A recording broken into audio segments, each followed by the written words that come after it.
driving the 2014 Mazda 3, a car that was 35 years in the making. The year is 1977, and this is where the Mazda 3 started, with the GLC, which stood for Great Little Car. Great's relative, but it was definitely little in a car.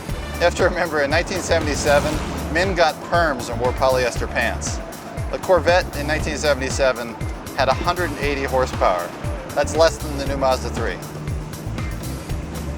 You know, even though it doesn't have much power, the GLC is incredibly lightweight and surprisingly nimble. It literally has the bones of an RX-7. This is what the RX-7 was built on.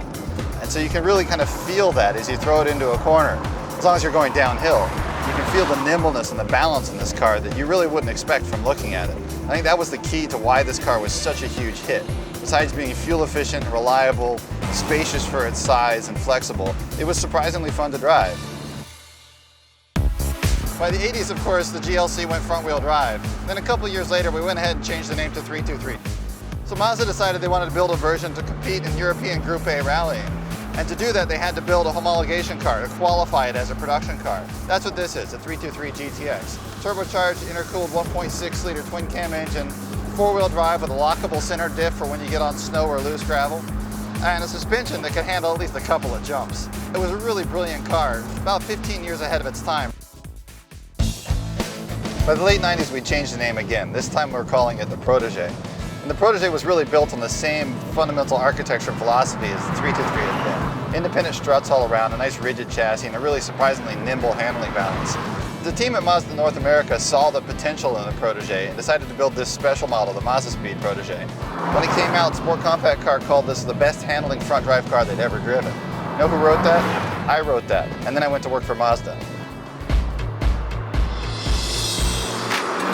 For 2003, the Mazda 3 name finally appeared, and the new Mazda 3 was really a huge departure from the Protege and 323 before it. It was a much bigger, more mature, more sort of well-rounded car. Mazda 3 still had the nimble handling that the Protege was known for, but backed it up now with enough power to really support that handling. And that goes double for this car, the Mazda Speed 3, which had 263 horsepower and an absolutely ridiculous 280 foot-pounds of torque. The Mazda 3 was an instant hit. It was the fastest Mazda ever to reach 1 million sales. So the Mark II Mazda 3 carried over the body structure and the suspension from the Mark I, but we pulled ahead the Sky Extra G engine that we were designing for the Mark III Mazda 3. And that engine got us more power, more torque, and dramatically better fuel economy. And since the old Mazda 3 chassis was still so good, even 8-9 years into the production of the Mazda 3, it was still winning almost every comparison test it was in. So the Mark I was already in production when I started at Mazda, but I got to actually work on this car.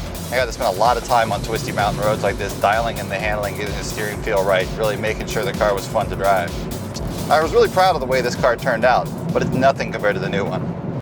We really have always made Mazda 3s handle brilliantly. They're really nimble, really well balanced, really fun to drive. But our big focus was to keep that strength, but improve the everyday drivability and make it so that even in your commute to work, you can feel this directness and this linearity and this real intuitive driving response. And at the same time, when you do find yourself on a fun road like this, the kind of road that we really tuned the car for, you can just have a blast with the car. While I was doing the chassis development on this car and the steering and handling, I was also working on our new infotainment system. I really understand how important it is to have your vision and your focus outside of the car. So we put the screen really high on the dash, directly in your field of view. We put the commander down here so you can anchor your elbow and operate the commander. You can operate it by feel with tactile feedback, so you don't have to look at the screen. And we put a heads-up display directly in front of the driver. Your speed, your next turn on your navigation will pop up where you can see it without taking your eyes off the road. So in the end, what we have here is a car with more power than a 1977 Corvette and better fuel economy than a 1977 Mazda GLC.